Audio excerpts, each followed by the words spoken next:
What if humanity discovered a civilization far more backward than ours somewhere out in the universe? What would happen? As an intelligent species, we humans are already pretty famous down here on Earth. With us running the show, it's hard to imagine any other species ever getting around to building a civilization. Blame it on our late start. By the time anything else got a foot in the door, the terrifying upright apes had already built Earth's resources 5 billion years into the future. Zoom out to a cosmic scale though, and in movies and novels, we humans almost always get handed the invaded script. Either someone snaps their fingers and halves Earth's population, or they herd us all into Australia. But what if somewhere down the line, human tech actually reaches interstellar travel? Warp drives, Dyson spheres, antimatter weapons, all just standard heirloom gear by then. Couldn't we finally play the interstellar colonizer for once? The fantasy goes something like this. Humans sail the spaceship Mayflower toward planet North America. I came to planet North America for only 3 things: plunder, plunder, and more plunder. Bullying the weak feels like a given, but actually, it depends. If humans are flush by then, rich in both stuff and spirit-wed, be the great philanthropists of the cosmos. Interstellar colonization? Sorry, the values I was raised with won't let me do something like that. But what if humanity had just escaped a helium flash, with nowhere left to go in the cosmos, and stumbled onto a habitable planet whose natives were still in the Iron Age? If you don't grab a spot like that, are you waiting for the Trisolarans to take it? It's like being single for decades and suddenly meeting your absolute dream girl. Could you possibly resist? So whether we colonize or not really comes down to what shape humanity's in at the time. Of course, if your planet happens to have resources we're into, say valuable materials just lying around everywhere, then you can't really blame us. We suspect your planet possesses weapons of mass destruction, which seriously threatens the regional security of the Milky Way. We need to land and inspect. If things get sticky, we won't hesitate to be ruthless. If they want to leave with dignity, we let them.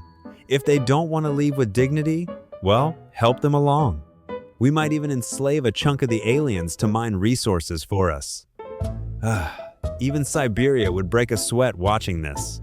And as the old saying goes, those who are not of our kind, their hearts must be different. Taking resources from aliens carries 0 psychological burden. Can you really call taking resources stealing? We're helping the aliens develop their planet. Besides, facts aside for a second, aren't you aliens at least a little bit to blame here? Sitting on a planet that good with no way to defend it? Weak planets have no diplomacy. As the saying goes, an innocent man's wealth is his undoing. And if this planet happens to be a frozen wasteland with barely any food, those aliens might have to double as, emergency rations. If their intelligence is even lower, setting up an alien livestock farm isn't off the table either. Of course, humans aren't always this awful. Like I said earlier, if humanity's material and spiritual wealth is genuinely abundant by then, and our civilization spans the universe with dedicated residential planets, agricultural planets, industrial planets, mining planets, the whole setup then running into a weak alien civilization would be a completely different story. After all, only people stuck somewhere with 3 earthquakes a day and constant volcanic eruptions are always thinking about invading others. Rich civilizations tend to look down on that sort of thing. Take Elon Musk. There's no way he's coveting the pocket change in my wallet. If these resource-rich humans met an alien civilization with serious research value, say, naturally immune to every virus, the kind of species that uses Ebola as salad dressing and wraps burgers in Marburg virus, we'd actually protect them pretty well. At minimum, we'd slap a critically endangered species of the Milky Way tag on them. We wouldn't interfere with their civilization, just watch quietly, maybe nab a few for research now and then. That's it. The aliens get to develop freely while handing humans research value. Textbook double win. This does make you wonder though, are humans, right now, being watched by some higher civilization? A few of us getting scooped up for research every now and then?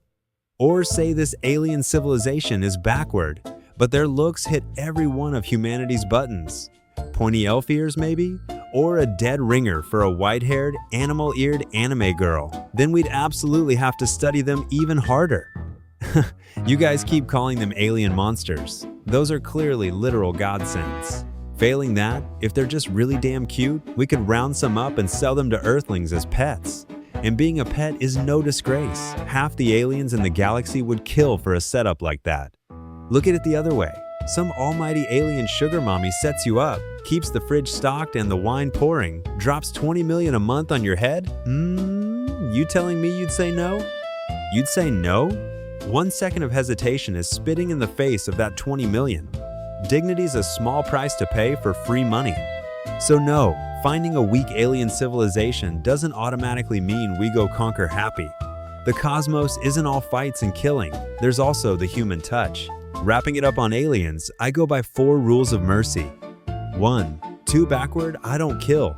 They're weak. Squashing an alien caterpillar buys you nothing. 2. Too advanced, I don't kill. They're strong, I'd lose. 3. No value, I don't kill. They're poor, I don't burn cash on dead-end deals. 4. Good looking, I don't kill. They're beautiful and honestly, who turns down a white-haired, animal-eared anime girl?